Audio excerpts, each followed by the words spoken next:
Hi, hello, வணக்கம், வந்தனம், ஸ்வாகத்தம், welcome to Salem Jaya's kitchen. இன்றைக்கி நம்ம கிச்சனில் பார்க்க போகிறதுன்னா வேர்க்கடலை சட்னிங்க. சோளக்களி போட்டிருந்தாலே வந்து அதுக்கு காம்பினேஷனாக வந்து வேர்க்கடலை களி ரொம்ப நல்லா இருக்கும். சரி, அதனால தான் வந்து இப்போ வந்து வேர்க்கடலை நான் செய்ய போகிறேன். இப்போ ஆனியன் வந்து எவ்வளோ எடுத்துக்கிறேன்னா, பெரிய வெங்காயம்னா 4 எடுத்துக்கோங்க, சின்ன வெங்காயம்னா வந்து 5 எடுத்துக்கோங்க. 1 ஸ்பூன் சீரகம், 3/4 டம்ளர் இது வந்து வேர்க்கடலை எடுத்துக்கிறேன். கா நீங்கள் வரமிளகா நான் 5 எடுத்துக்கிறேன். உங்களுக்கு எவ்வளோ தேவையோ நீங்கள் அவ்வளோ எடுத்துக்கோங்க. அப்புறம் பூண்டு எடுத்துருக்கிறேன் இதுன்னு. அப்புறம் புதினா கொஞ்சம் எடுத்துருக்குறேங்க இதுன்னு. இப்போ வந்து எண்ணெயில் போட்டு எல்லாம் வறுத்து எடுத்துக்கலாங்க. இப்போ எண்ணெயில் வேர்க்கடலை எல்லாம் வறுத்து எடுத்துக்கலாங்க.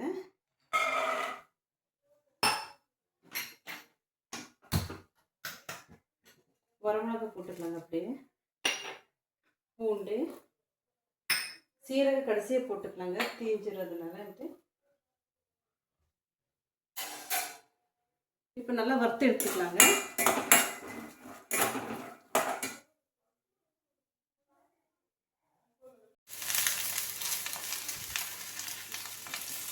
வெங்காயம் நல்லா வதக்கியாச்சுங்க.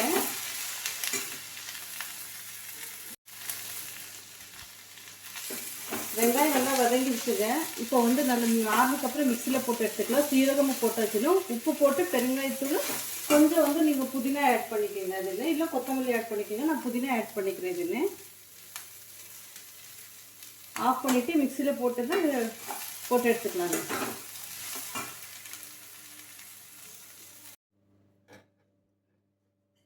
வேர்க்கடலை சட்னி மிக்சியில் போட்டு எடுத்தாச்சுங்க. நான் தாளிக்கலைங்க. நான் வேர்க்கடலை சட்னிக்கு எப்பவுமே தாளிக்க மாட்டேன்.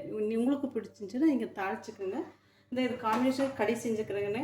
ராகி களி இருந்தாலும் சோளக்களி இருந்தாலுமே வேர்க்கடலை சட்னி ரொம்ப சூப்பராக இருக்குங்க. சட்னி இது இட்லி தோசைக்கு தேங்காய் சட்னி செய்கிறதுக்கு இந்த ராகி களி சோளக்களிக்கு கூட வந்து ரொம்ப நல்லா இருக்கும். நீங்கள் ட்ரை பண்ணி பாருங்கள். இது சோளக்களி வந்து இப்போ வந்து சாப்பிட்டு பார்க்குறேங்க. ரொம்ப சூப்பராக இருக்குங்க. நீங்களும் ட்ரை பண்ணி பாருங்கன்னு. பிடிச்ச லைக் பண்ணுங்கள், சப்ஸ்கிரைப் பண்ணுங்கள், ஷேர் பண்ணுங்கள். தேங்க்யூ.